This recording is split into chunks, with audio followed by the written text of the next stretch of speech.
Pig farming is a capital-intensive livestock business. Contrary to what many people think, pig farming requires a lot of attention and investment to reap the profits of the business. Emeka Mose is a pig farmer with a farm at Apel Tinkong in the eastern region.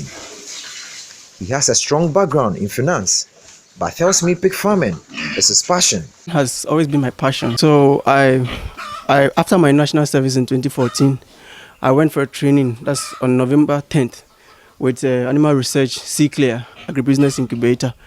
They trained me. They gave me a 6-month training, and then we were in a form of competition. So they needed to select two people, a male and a female. God being so good, I was selected with another female, and that's how I started. Now, when I started on a land that did not belong to me or the business at Pediasi.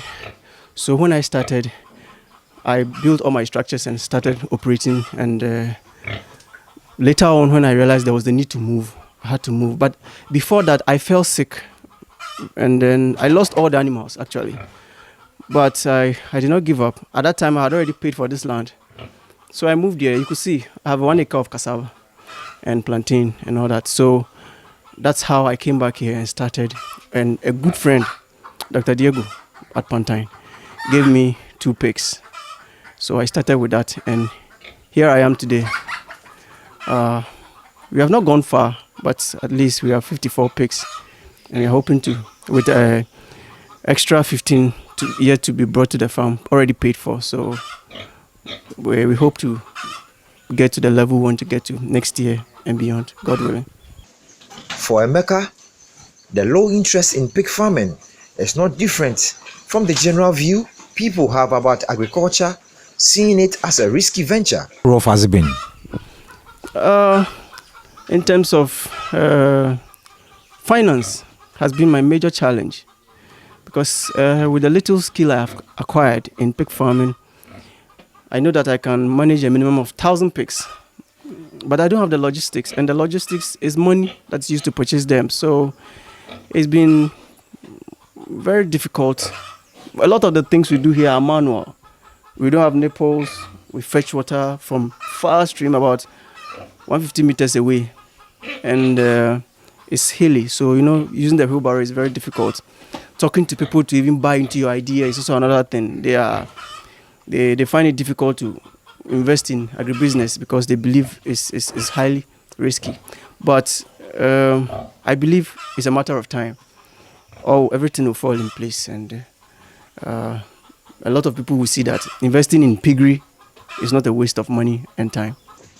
Even though people hold certain religious beliefs about the consumption of pork, its consumption in Ghana has increased steadily as pork eateries spring up all over the country.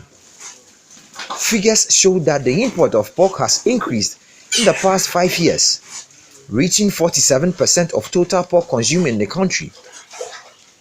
In 2017, the value of pork imported into Ghana was at $1.4 million. So how is this affecting local pig farmers? I don't think it's affecting the local industry. What I think is that it's because we are not producing to that limit, and that is why the government is importing that quantity. But if we are producing that level of, that amount of pork, I think the government will not be compelled to import more into the market. Into the market. My thinking is that more people should be educated to go into piggery, so that we rather end up exporting more pork to the foreign market instead of we importing. And we can do that. It's very easy. It's all about education and a change of mind. That's all. Yeah. So you believe that if the local farmers are given the needed support, they will be able to cater for our pork needs? Absolutely. I believe strongly, because there are so many challenges that we face that makes it, especially finance, that makes it very difficult for our local farmers to compete with the foreign people. Because if the government, for instance, is subsidizing the cost of corn for us, it will help us.